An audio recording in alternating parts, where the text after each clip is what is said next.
Bueno.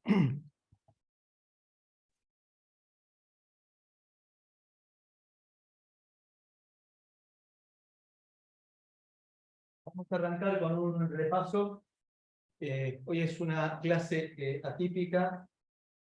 Juan está de viaje y ayer tuvimos una prueba dramática de que tiene problemas serios de conectividad, entonces hoy vamos a ver un par de teoremas de teoría y la semana que viene van a ser actividad práctica. Vamos a tener una pequeña evaluación teórica al principio sobre la primera parte de Cortex y después van a tener todo el resto de actividad práctica. Hoy vamos a empezar con, después de terminar con esta parte de Cortex, vamos a empezar con sistemas operativos en tiempo real, que me parece que es un tema bastante interesante. Bueno, repaso. Habíamos dicho que las excepciones eran eventos que se producían, algunos dentro del microcontrolador y otros que provenían del exterior. Los que provenían del exterior eran aquellos que nosotros habíamos llamado históricamente interrupciones. El procedimiento, cómo reacciona el microcontrolador cuando aparece una excepción, es siempre el mismo, ya sea interrupciones o excepciones. Se supone que la excepción, en general ahora, genera todo un proceso, arranca todo un proceso. Ese proceso consiste en primer lugar, empezar a pushear en la pila un conjunto de registros. ¿Cuáles son esos registros? Algunos que son bastante entendibles, como por ejemplo el contador de programa. Porque así uno sabe, ustedes piensen que la interrupción, la excepción, es algo que puede aparecer en forma totalmente inesperada, por lo tanto, hay que dejar las cosas tal cual como estaban antes de que apareciera la excepción. Es decir, que vamos a tener que pushear automáticamente en la pila todo un conjunto de registros, arrancando por el contador de programa, porque es el que nos va a decir a dónde tenemos que reiniciar la actividad. Era la señora que estaba preparando la torta y marcaba con un lápiz el punto de la receta en la cual tenía que volver cuando dejara de atender a las visitas. Pues eso de marcar en la receta cuál era el próximo punto es para nosotros el contador de programa. Entonces el contador de programa tiene que estar obligatoriamente. Después va a tener que estar también el link register. El link register ahora vamos a ver en un rato que tiene un significado distinto a lo que tenía cuando se llamaba a subrutina. Cuando se llamaba subrutina, el link register tenía el contenido de la dirección de retorno de la subrutina. ¿Vieron el video que les recomendé? ¿Cuál? ¿El de funciones? El video que les recomendé en el fin de semana. Ah, sí. Ese que es uno de 20 minutos. Y ahí habla, les pido por favor que pónganse las pilas y traten de dedicarle un poco de tiempo a ese tipo de cosas. Ese video me parece a mí, no sé si considerás, me parece muy bueno. Sí. Es un resumen muy bueno de lo que a mí me tarda una hora hablar, ahí lo hablan en 20 minutos. Entre otras cosas, ahí habla de que uno tiene que dejar todo tal cual como estaba antes que apareciera la excepción. Con lo cual, contador de programa, el link register, el registro de estado de programa, en el cual, entre otras cosas, se encuentra los flags. Por lo tanto, en la rutina de atención de excepción, voy a poder manipular variables para que me afecten los flags, pero después cuando termino, restauro el estado anterior que tenían los flags y el registro general de estado. Y voy a también guardar R0, R1, R2 y R3. ¿Por qué? Porque de acuerdo con una normativa que vamos a mencionar después, que se llama AAPCS, dada por ARM, en R0, R1, R2 y R3 son cómo se pasan parámetros. ¿Ustedes recuerdan lo que es un llamado a una función que se le pasan parámetros en C? ¿Por dónde se pasan los parámetros? A través de R0, R1 y R2 y R3, si son hasta 4 parámetros. ¿Y se acuerdan que las funciones podían devolver resultados? ¿Dónde devuelven los resultados? R0, R1, R2 y R3. Es decir, que son sacros, son hay que mantenerlo siempre, hay que cuidarlo siempre. Por eso se pushean automáticamente. Y también R12, porque R12 por definición de Don't Harm es lo que se llama el scratchpad. El scratchpad significa el borrador. Cuando tengo que hacer una cuenta y guardar transitoriamente un resultado, lo guardo en el R12. Entonces también, como ahí lo utilizo para ir anotando cosas R12, también se guarda R12. Entonces, se guardan en la pila todos esos registros y luego cuando se termina se restauran de la pila en el orden inverso al cual fueron guardados. Es decir, que es una pila de tipo LIFO. Last in, first out. Lo último que guarde es lo primero que tengo que sacar. Imagínense el juego de tejo de la playa. ¿Vieron se acuerdan las rodajas de madera? Se las apila, cuando uno lo va a guardar, se las apila. Bueno, es exactamente lo mismo el stack. Entonces, la última que puse arriba de todo, cuando después vuelvo a jugar, es la primera que saco. Entonces, traten de recordarlo como regla mnemotécnica, esto que estoy diciendo. Yo me contaron del link register. Sí. ¿Para qué se guarda en la pila? No se utiliza igual que en la subrutina. No.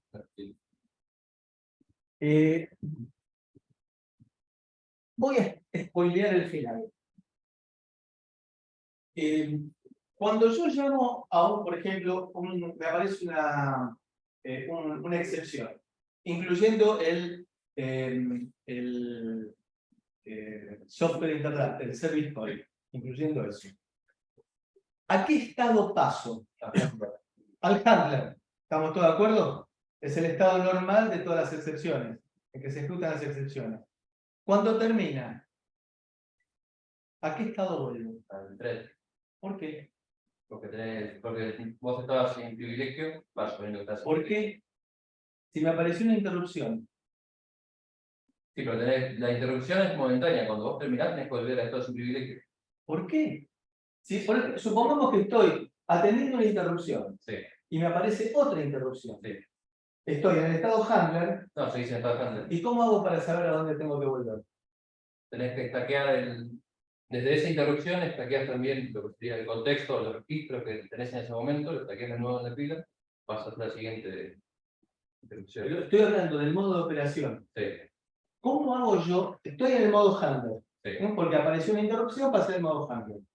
Termina la rutina de atención de interrupción. Sí. ¿Sí? Tengo que volver al estado que estaba. Sí. Pero puede ser cualquiera el estado. Puede ser el thread de privilegiado, el thread no privilegiado, e inclusive el handler. Sí. Cuando una interrupción interrumpe a otra. ¿Correcto? Sí. Bueno, el estado en el cual me encontraba se guarda en el registro. Sí. Para eso, por eso digo que tiene un significado distinto. Cuando aparece una excepción, la dirección de retorno está guardada en la pila, el valor del contador del programa. Entonces, en este caso, guarda el estado en el que estaba el sistema. El modo de operación en el cual estaba el microcontrolador. Suponiendo que si vos entraste a Handler, modificaste, no me acuerdo bien el registro ahora que debía modificar para pasar a... El status register. Sí. Vos lo modificaste y cambiaste a modo privilegiado, ser privilegiado. Después se modifica el link register también. Lo tengo que hacer yo a pedales. Ah, ok. Lo tengo que hacer a pedal y lo podría hacer alterando en la pila el lugar en donde yo sé que está guardado el link register. Sí. Sí, lo puedo hacer. Sí. Es medio, respetuosamente, es una marcianada. Sí. Pero esto lo hace el microcontrolador, no hace falta hacerlo vos. sí, lo tengo que hacer yo. Hay que hacerlo a mano. Supongamos que yo estaba, de vuelta, es una marcianada, Sí. ¿estamos de acuerdo? Sí. Pero supongamos que yo estoy en el modo thread privilegiado. Sí. Me aparece una excepción, voy al modo handler. Cuando vuelvo, se me ocurre a mí, de vuelta, marcianada, quiero volver al modo thread no privilegiado. ¿Cómo hago? Si lo quiero hacer de esa manera, hay varias formas de hacerlo. Si lo quiero hacer es, escribo en la pila, en el lugar en el cual estaba el link register, con el valor del modo de retorno, escribo ahí y entonces retorno al otro estado. Sí. Pero bueno. ¿Y eso no tendría conflicto con el Un montón. program status? Y un montón, es un desvelote. Por eso dije que es una marcianada. Sí, sí. ¿Lo puedo hacer? Sí. Pero no es la forma en la cual se tiene que trabajar, porque voy a enloquecer al controlador de interrupciones. Sí. Y el control, ahora también vamos a poner un ejemplo que es medio complicado, es algo que a mí en su momento un maldito alumno de un curso me quemó la cabeza, casi me deja sin dormir toda una noche. En serio, entonces yo después tomo venganza, este tema lo tomo siempre en los exámenes. Pero bueno, el controlador priorizado de interrupciones es muy poderoso. Entonces, si yo hago esa forma marciana de modificar el modo de retorno, lo voy a volver loco al controlador de interrupciones y el resultado es impredecible. Por lo cual, ¿se puede hacer? Sí. Lo que puede pasar después de hacerlo es impredecible. Con lo cual, es recomendable no hacerlo. ¿Bien? Si no lo toco, me vuelve al modo en el que dejé el programa. Al modo en el cual estaba justo antes de que empezara de que apareciera la excepción. Claro, si no siempre va a ser Handle. Claro. Entonces, si estoy en el modo thread privilegiado, guardo en el link register un código que vamos a ver al final de este subcapítulo que dice modo thread privilegiado. Y si estaba en modo thread privilegiado, no privilegiado, es otro valor. Y si estaba en modo handler, porque puedo hacer que de una interrupción me aparezca, se me monte otra interrupción, se me encadene otra interrupción, me va a aparecer en modo handler. ¿Está bien? ¿Alguna pregunta? Bien. Bueno, primero, vemos que se tarda siempre 12 ciclos de reloj en entrar en interrupción. 12 ciclos de reloj en entrar en excepción. Es decir, que es determinístico. Luego viene la rutina de atención de interrupción o de excepción. Y acá debe interpretarse que este push significa que, y eso está muy bien explicado en el video, por eso le rompo tanto de que vean ese video, está mucho mejor explicado de que lo puedo llegar a contar yo en clase. Supónganse ustedes que aparece en el medio de la atención de una rutina de baja prioridad. ¿Se acuerdan lo que eran las prioridades? Primero. ¿Sí? En una rutina de baja prioridad me aparece un pedido de interrupción de una excepción de mayor prioridad. ¿Qué pasa? Se interrumpe y se pasa algo. Se interrumpe. En ese caso, hay que pushear los registros, porque yo estaba ejecutando toda una rutina. Ahora me aparece otra interrupción, otra excepción, mejor dicho, otra excepción, con lo cual todo lo que yo estuve procesando y modificando registros, lo tengo que salvar. Con lo cual tengo que hacer otro push. Ojo, y que quede claro, estoy diciendo que estoy ejecutando una rutina de atención de interrupción de baja prioridad, entré aquí con estos push, y cuando estoy en medio de la ejecución, me aparece otra excepción de mayor prioridad. Como acá estuve modificando registros, y de vuelta, quien me aparece en este momento como nueva excepción a ejecutar, es quien va a tener que dejar todo tal cual estaba, para lo cual pusheo aquí los registros, porque me apareció otro pedido de interrupción. Y voy a tardar 12 ciclos de reloj. ¿Está bien? ¿Está claro? Sí. O sea, si tenés una cadena de interrupciones. Eso es otra cosa. Alto. Eso es otra cosa. Yo digo, por eso explicité, digamos, insistí. Estoy ejecutando una rutina de baja prioridad y me aparece una de mayor prioridad. Con lo cual, paro de ejecutar, tengo que pushear obligatoriamente porque estuve modificando registros acá. Me aparece entonces este pedido de excepción. Cuando termine esa excepción, recupero los registros y continúo ejecutando esta ISR.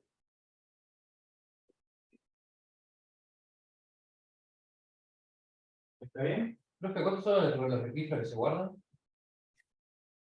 Son el contador del programa, el link register, lo vamos a ver enseguida. Pues, no, yo pregunto si tiene coincidencia con los 12 ciclos que tarda en hacer el push. Tiene que ver con la cantidad, es el contador del programa, el link register, el R12, el status y los otros 4. Es decir, son 8 registros en los que se guardan. Sí. Si no me falla la memoria. Bien. Fíjense que, como corresponde, acá estamos hablando de que ARM7, que era el antecesor, no era determinístico porque tardaba entre 26 y 42 ciclos de reloj, lo cual, una cosa que sean 12, siempre 12, y otra cosa que en algunas veces sean 26 y otras veces sean 42. Entonces nosotros nos jactamos con Cortex de que las interrupciones son determinísticas. Entonces,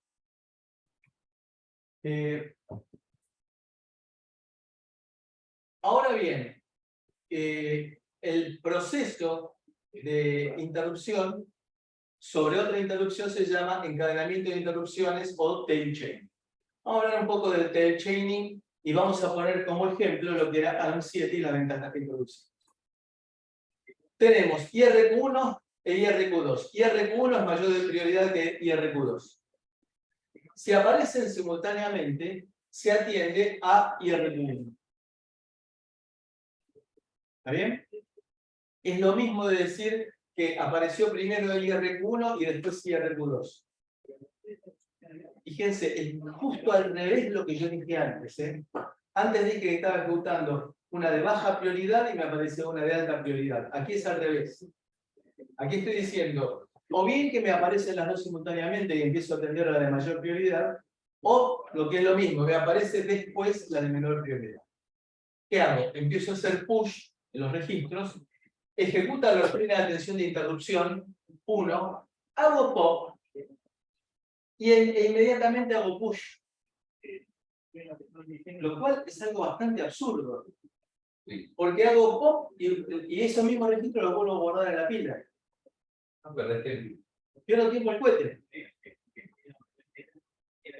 En nuestro caso, lo que se hace es, en Cortex M, hago push, ok, la rutina de atención de interrupción 1, luego lo tardo 6 ciclos nada más, y lo que estoy haciendo aquí es cambiar los registros, perdón, lo que hago acá es, este tiempo que tardo es en buscar el nuevo vector, de donde voy a sacar la rutina de atención de interrupción de IRC2. Acá no hago ningún push y ningún pop. Eso es porque guardan los registros que ya tenían, porque la interrupción no la tienen que guardar. Eso es porque, de vuelta, se supone que esta interrupción, tanto ISR1 como ISR2 son imprevistas, con lo cual tiene que dejar las cosas como estaban. Es decir, que si acá no hago pop, es porque no tiene sentido hacer el push inmediatamente. Trabajará, a ver, las rutinas de atención de interrupción van a trabajar devolviendo resultados en registros.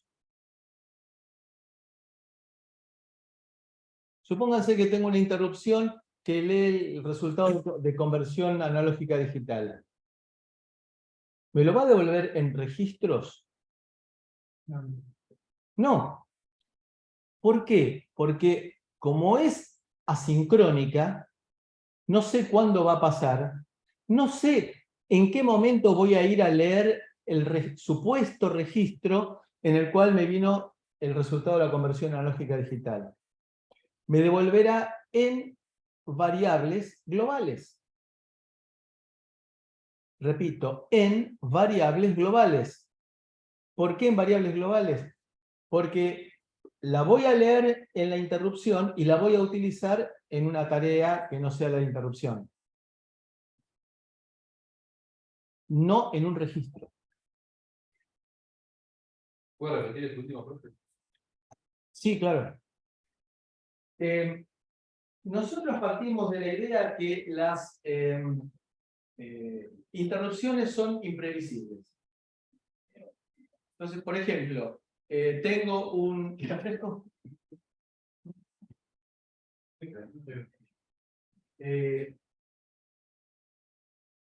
Al ser imprevisibles, no sé en qué momento, por ejemplo, si quiero devolver el resultado de conversión analógico digital en un registro, no sé en qué momento va a aparecer esa conversión y por lo tanto no sé en qué momento voy a ir a leer ese registro. Entonces la forma en la cual voy a trabajar es, me aparece un pedido de interrupción porque terminó la conversión analógica digital. La rutina de atención de la interrupción del conversor analógico digital leerá el conversor analógico digital, escribirá en una variable global, porque la voy a tener que acceder desde otra tarea, desde otra función, y setearé un flag diciendo hay un resultado nuevo. Esa es la forma en la cual voy a trabajar. Por lo tanto, si acá la rutina de atención de la IRQ1 estuvo modificando registros, no me interesa esos registros porque la rutina de atención de la interrupción IRQ2 va a trabajar, va a modificar, leer, apuntar a memoria y todo eso que ustedes quieran, y después se va a restaurar todo a como estaba aquí, con este único pop. Esto es lo que llamamos tape chaining, encadenamiento de colas. ¿Está bien? Recuerden, apareció IRQ1 de mayor prioridad y luego apareció IRQ2 de menor prioridad. Profe, en esos 6 ciclos se buscaba El nuevo vector. el nuevo vector de la ISR2. Exactamente. ¿Y no se terminó ISR1? ¿No se vuelve a ISR2? Es que no, porque IRQ2 es de menor prioridad. Solamente va a ser atendida cuando termine de ejecutarse la rutina de atención de IRQ1. ¿Sí? Es decir, no hay, esto se llama también preemption. Es una palabra que no tiene una traducción. Lo vamos a usar después también en sistemas operativos. No tiene una traducción directa, preemption. Prevaciado se lo llama, preventivo. No tiene una traducción directa. Le voy a preguntar a ChatGPT a ver cómo lo traduciría. Sí, todas las preguntas. Ahora. O sea, esto porque es el caso de que justo la que viene después es menor que A. Exactamente. Pero ahora vamos a ver el otro caso. Bueno, y acá está resumido todo lo que estuvimos charlando, resumido en estos dos cuadritos. Ahora viene IRQ1, de mayor prioridad termina y aparece IRQ2. Acá será esta situación. Cuando estoy haciendo el POP, me aparece IRQ2, con lo cual, cuando termino de hacer el POP, tengo que hacer el push. ¿Está bien que pase eso? Bueno, vamos a ver. ¿Qué nos pasa a nosotros? Empezamos con el Cortex M, ¿no? Empezamos a hacer el POP. Nos aparece la otra interrupción. Y esto es lo que, fíjense que acá dice que de 1 a 12 ciclos. Porque depende en el momento de todos los POPs que estaba haciendo, en el momento que me encuentre. Es decir, si hice un POP solo o si hice los 8 POPs.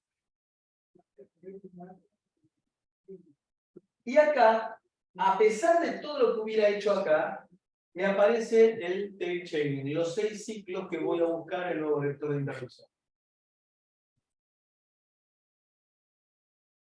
Y esto es lo que un cretino alumno, un tipo brillante, en un curso de posgrado me preguntó, y estábamos en Paraná, es decir que después de cenar me quedé en el hotel viendo por qué cuerno no lo supe resolver, le contesté no lo supe resolver, y cuando me vino la respuesta de Cortean, me dijo que ya se había olvidado de qué era la pregunta, pero me interesa. Es bueno para saberlo. El único que dice, que puede decir con certeza que terminó todo el proceso de la atención de la interrupción IRQ1 es el NBIC. De una manera que nosotros no sabemos con exactitud cómo es, pero todo ocurre como decía Newton, el tipo dice, yo arranco con el puntero de la pila acá, empiezo a hacer pops. Si termino de hacer todos los pops, libero la interrupción, digo, se terminó la interrupción. Si no terminé de hacer todos los pops y me aparece otra interrupción, el tipo guarda la idea de que no terminó de hacer toda la interrupción y es como de rescatar de la pila los registros de si no terminó la anterior interrupción. Con lo cual, cuando termina, va a hacer los pops incluyendo los que había popeado acá. ¿Por qué? Porque como no terminó, él guardó en un registro fantasma por ahí donde estaba el puntero de la pila cuando empezó el retorno de interrupción. Como no lo terminó, no restauró, no borró el valor de donde se encontraba el puntero de la pila. Entonces él tenía ese recuerdo, lo había guardado, y cuando hace estos pops, está recuperando todos los registros que ya había popeado acá. ¿Por qué? Porque no modificó digamos, no actualizó, no liberó el puntero a la pila. Por eso el controlador de interrupciones es tan importante y por eso el controlador de interrupciones ahora con Cortex lo entrega ARM. No es como antes que lo diseñaba cada fabricante y por lo tanto que podría haber variantes entre un fabricante y otro. ¿Quedó claro? ¿Alguna pregunta? O sea, por más de que sean 1 o 12 los pops que dicen el primero, En realidad, para ser más preciso, acá tenemos que poner 1 a 11. claro, pues si hice el 12 ya. Si 12 ya terminó. O sea, si hice 5, igual el último pop es de 12 ciclos. Vuelve, digamos que restaura, supongamos, R3, R2, R1. ¡Pum! Apareció la interrupción. Bueno, cuando empieza acá, restaura R3, R2, R1, porque lo que hizo fue seguir manteniendo el puntero de la pila que tenía en el momento en que empezó a hacer estos posts. Lo guarda en una especie de registro fantasma. Tipo por las dudas. Bueno. Y acá está descrito. Si el pop es interrumpido, se toma 6 ciclos en entrar en ISR2 a partir del momento en que apareció la interrupción, ¿no es cierto? Y esto es equivalente al tail chaining que habíamos visto antes.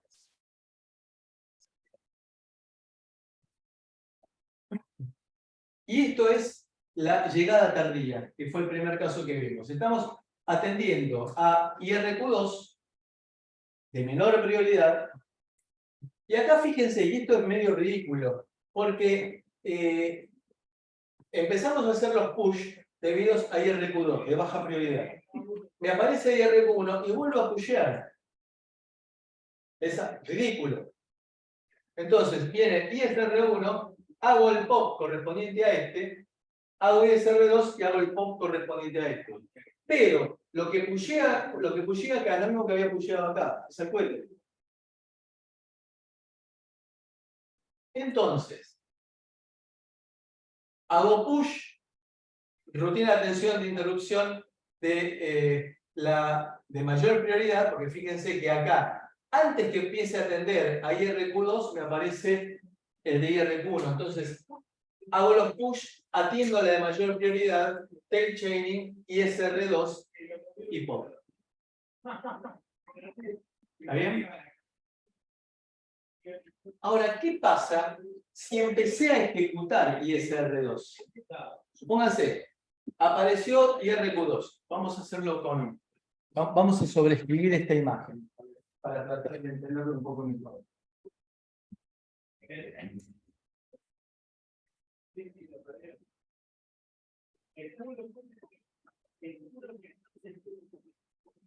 Supongamos que es distinto el dibujo, que es así.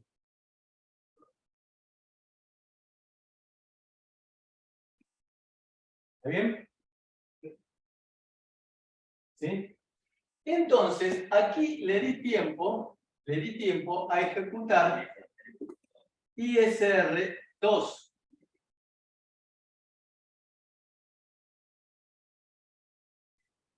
Cuando me aparece IRQ1, como es de mayor prioridad, entonces corto la ejecución de ISR2 y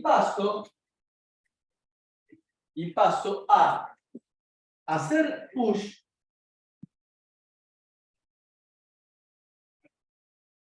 luego ISR1 pop, continúo terminando ISR2, la que estaba haciendo de baja prioridad, y luego hago los pops.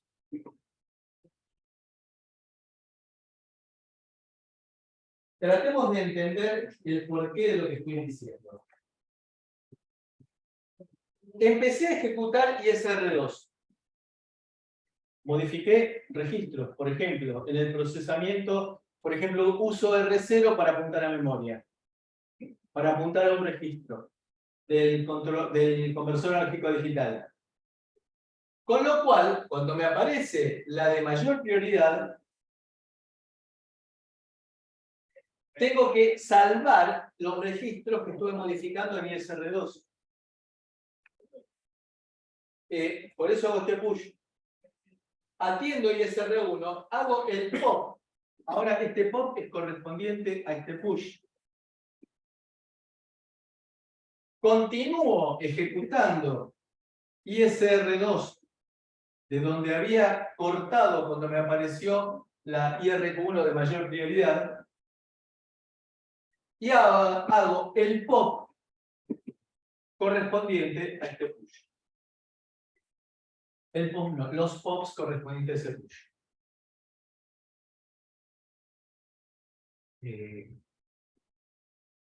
Ahí, o sea, por ahí por un tema de que es muy famoso, pero el ISR2 solo le termina de ejecutar lo que se había calculado. Claro. Por eso, este pop hace que retome exactamente en el lugar que se cortó. Es decir, dicho de otra manera, esto corresponde a esto.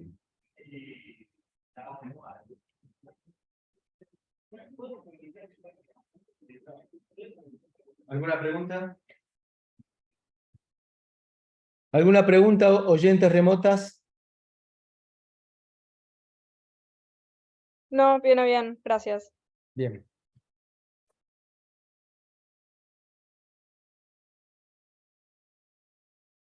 ¿Puedo borrar?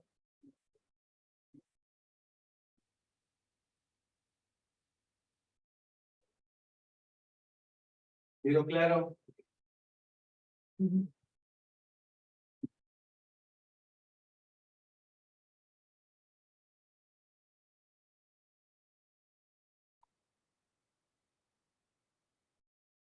Un título lo voy a agregar mañana. Lo que acabo de contar recién. Bueno, entonces el NBIT es el encargado de guardar, de manejar todo el proceso de interrupciones. Tiene un montón de registros internos transparentes para el usuario, que es el que se va encargando de toda la historia de las interrupciones. Bueno, ¿cómo es la tabla de vectores inicial? En el vector 0 tenemos el main stack pointer inicial. Es decir, yo voy a tener que decir lo siguiente.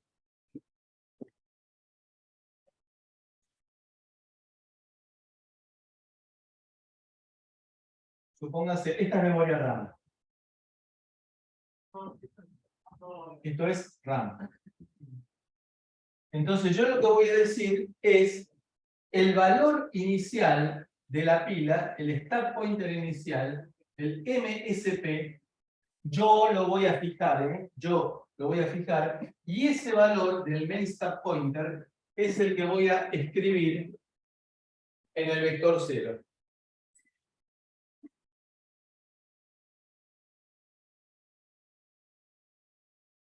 Luego viene el vector de reset. El vector de reset, acá.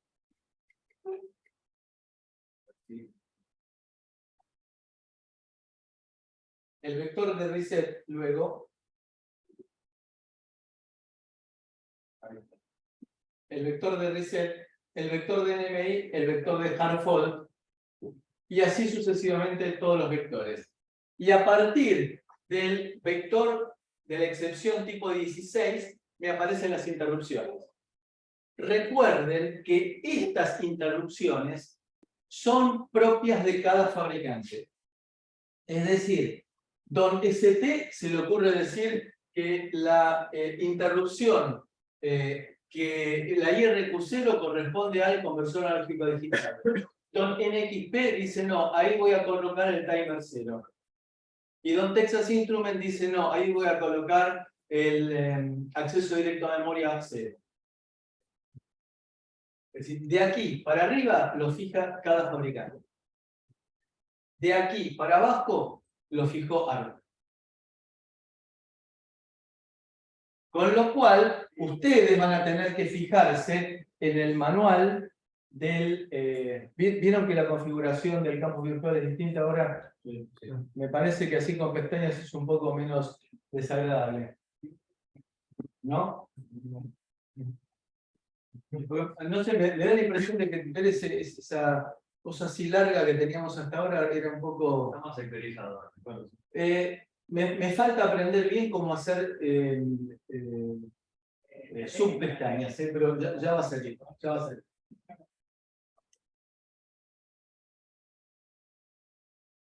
Entonces, ustedes van a tener que fijarse en la hoja de datos de las 840 y pico de páginas del manual, del user manual, del STMF32. Bueno, tienen que fijarse cuál es el vector de cada interrupción.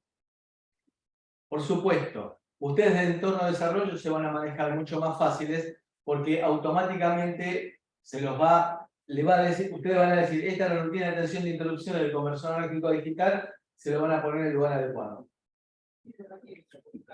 Profe, en el reset se ponía la dirección del mail.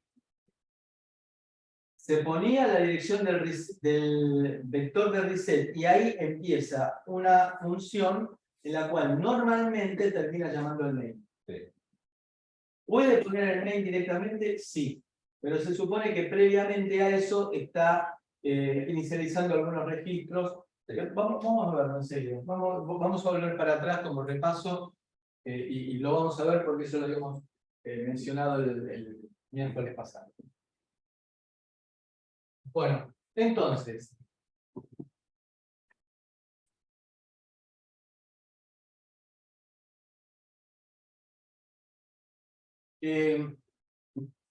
Entonces, acá lo que tenemos son en la posición de memoria 0 vamos a tener el stack pointer, el main stack pointer, el stack pointer del sistema operativo. Luego tenemos el vector del reset en la 4. Prioridad -3. ¿Se acuerdan que habíamos dicho que teníamos prioridades negativas para que nadie lo pudiera interrumpir? Sí. Para el caso de NMI, prioridad -2. Luego -1 para Hard-Fault y a partir de ahí son todas seteables, es decir, programables. Es decir, que acá puedo poner si quiero todas a 0. En el caso del STMF401, lo que tenemos nosotros es en las posiciones con las prioridades, tenemos, por ejemplo, en la 48 hexadecimal, la interrupción externa 21, la external interrupt 22 y así sucesivamente. ¿Que abarca qué cosas? El timestamp y luego el wake up interrupt controller. ¿Cómo se manejan las interrupciones externas? Bien.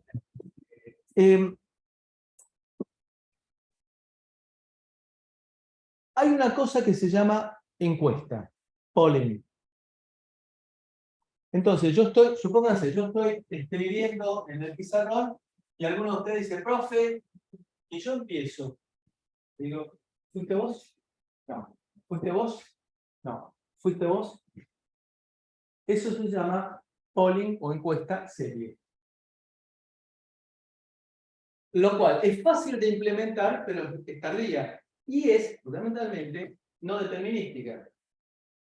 Porque depende quién fue el que preguntó, si el primero o el último que yo encueste. Estoy escribiendo, profe, ¿quién fue el que fue levanta la mano? Esa es una encuesta paralela. ¿También? Eso se llama polling, parallel polling. Entonces, yo lo que puedo hacer es un conjunto de patitas, a diferencia de lo que pasaba con los micros predecesores, que tenía una patita para interrupción, y todo lo que fuera interrupción tenía que converger ahí. Ahora lo que puedo hacer es que pines de entrada-salida se conviertan, por programa, se conviertan en fuentes de interrupción. Entonces yo puedo llegar a decir, no es cualquiera, sino que con ciertas restricciones. Muy superficiales. Pero por ejemplo yo puedo decir que el pin 4 del puerto 0 se me convierta en interrupción externa 1. Lo llamo así porque se me ocurra. El pin 3 del puerto 2 se me convierta en interrupción externa 2.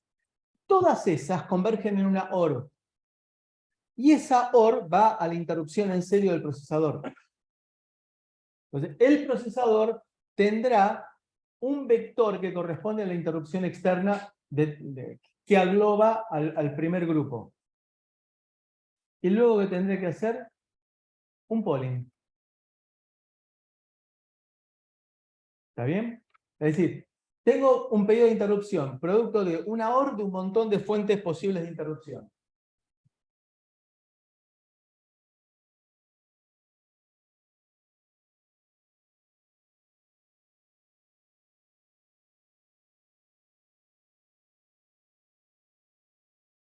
Acá digo, estas son patitas de puerto que vienen a una compuerta OR que me va internamente, me va a generar interrupción.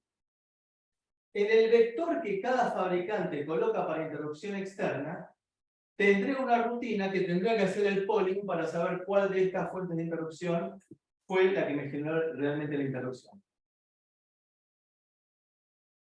En el caso de la encuesta serie, la prioridad está dada por el orden en el cual voy preguntando. ¿Está bien?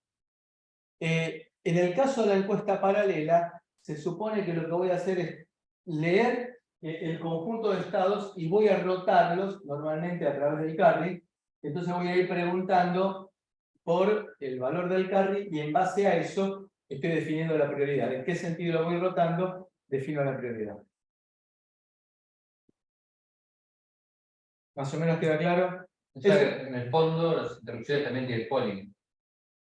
Lo voy a tener que hacer porque tengo que saber, salvo que yo sepa que estoy trabajando con una sola fuente de interrupción. Sí.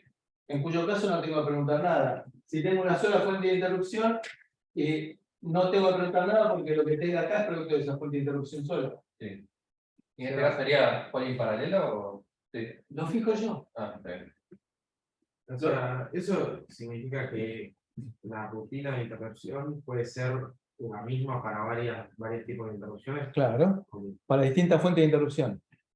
Es que por hardware lo que se hace es, digamos, ¿dónde es que termina el micro? ¿Dónde es que llega el micro? Esto es el micro. De acá para acá es el microcontrolador.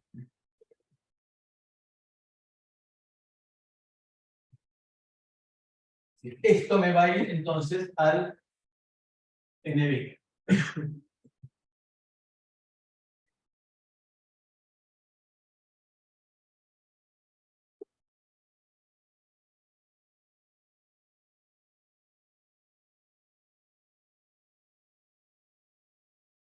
En este caso, lo que nosotros tenemos es directamente líneas que me generan vectores distintos de interrupción.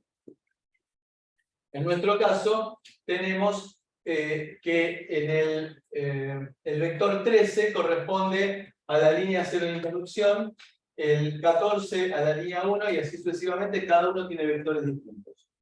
Es decir, en este caso, el polling se hace por hardware. ¿En qué caso no recuerdo? En este caso, en nuestro microcontrolador, el polling se hace por hardware. Sí, no sería este caso entonces. No sería este caso, sino que acá yo tengo directamente líneas que corresponden a vectores cada uno distintos. Está bien. En el otro caso era porque todas las interrupciones convergían al mismo pin. Claro, por ejemplo, esto se utiliza en XP. Sí.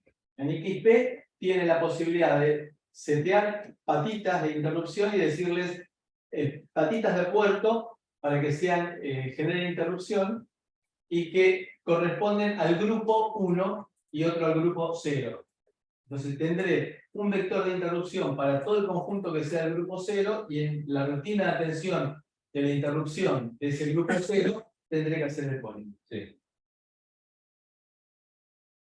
Bueno, y acá tenemos todo el conjunto de interrupciones en el caso del microcontrolador nuestro, que vamos a arrancar con DMA, conversor analógico a digital y, bueno, todo el conjunto de interrupciones. Recordemos que si bien podemos llegar a tener hasta 240 fuentes de interrupción, no se justifica implementar en el hardware esas 240 fuentes de interrupción, porque en la práctica tengo este conjunto de interrupciones nada más. Tipo, por ejemplo, 32 interrupciones. Entonces, no se justifica pensar en las 240 porque voy a estar gastando silicio al cohete. Gastar silicio al cohete significa pagar plata al cohete y consumir energía al cohete. ¿Está claro? Entonces, el esquema de interrupciones es, acá tengo el bus de alta velocidad, el Advanced High Speed Bus. Acá tengo la interfaz de periféricos. Y acá lo que voy a tener yo es una patita de entrada. Voy a poder programar que la interrupción me la produzca por flanco o por nivel. Y eso me va a quedar registrado en un registro de disparo. Y eso me va a generar, voy a tener entonces registro de selección para flanco decreciente, para flanco creciente, software internet, para el caso que sea el registro de máscara de interrupciones. Recuerden ustedes que yo puedo habilitar o deshabilitar el timbre de la puerta principal o el timbre de la puerta de servicio. Y luego tengo también la posibilidad de ir guardando las interrupciones pendientes, para el caso que tengamos interrupciones encadenadas. Todo esto va al NVIC. Entonces tenemos la posibilidad de juntar un conjunto de pines para generar una fuente de interrupción, otro conjunto de pines para generar otra y así sucesivamente. Y en nuestro caso, es lo que nosotros tenemos acá como esto de External Internet Line 0 corresponde a un conjunto de patitas. No puede ser una.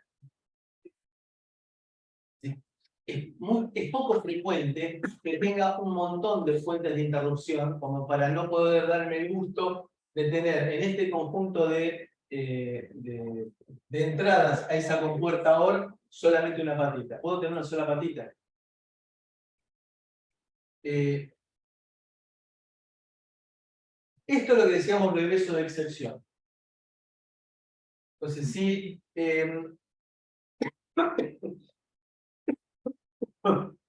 el valor que estaba guardado en el link register termina con F1, volvemos al modo handler. Eso significa que la excepción apareció cuando el procesador estaba en el modo handler. si tenemos F9, retornamos en el modo thread. Fíjense, utilizo el main start pointer. Entonces, ¿qué modo thread será? ¿Privilegiado o no privilegiado? Si uso el main start pointer. No privilegiado. Privilegiado. Privilegiado. Claro, porque el no privilegiado es el process start pointer. Sí. El proceso era de usuario, ¿no? El proceso es de usuario y el main es el de modo privilegiado. Con lo cual, entonces, de acuerdo con el valor que tenga en el link register, será en la forma en la cual retorna. Para terminar y resumir, venimos del reset. El procesador va a la posición de memoria 0 y carga el stack pointer, el main stack pointer. El stack pointer del sistema operativo. ¿Sí? Luego, ¿qué hace? Va a la dirección 4 y ahí carga el vector de reset. Es decir, la dirección de la rutina de atención de reset. Luego ejecuta, al cargar en el contador de programa la dirección que está guardada a partir de la 4, la 4, 5, 6 y 7, pasa a ejecutar el vector de reset, que sería la rutina de atención, y acá, al final de todo de inicialización que viene, ahí hace el branch al main.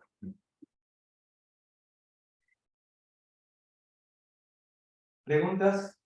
Entonces ahí lo que haría es recupera el stack pointer y el vector y la dirección de. Después del reset por hardware, Sí. lo primero que hace es cargar el main stack pointer. ¿De dónde lo saca? De la posición de memoria 0. Sí. ¿Quién lo puso en la posición de memoria 0? Nosotros. Sí.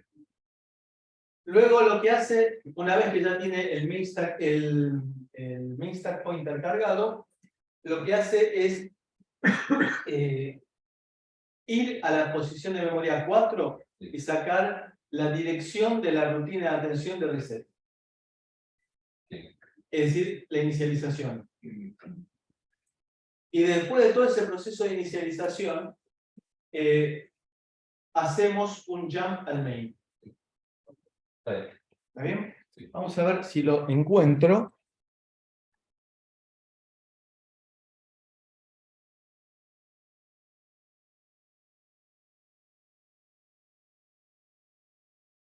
Bueno, a ver, salgamos de dudas.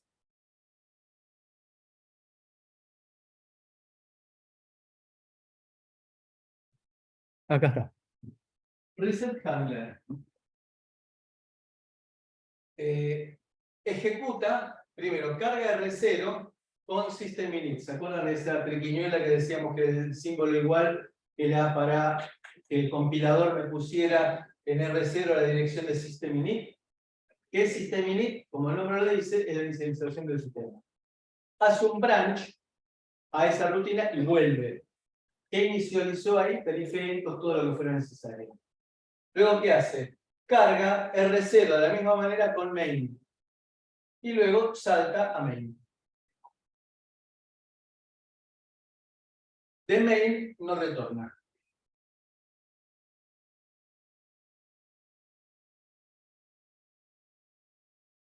¿Alguna pregunta?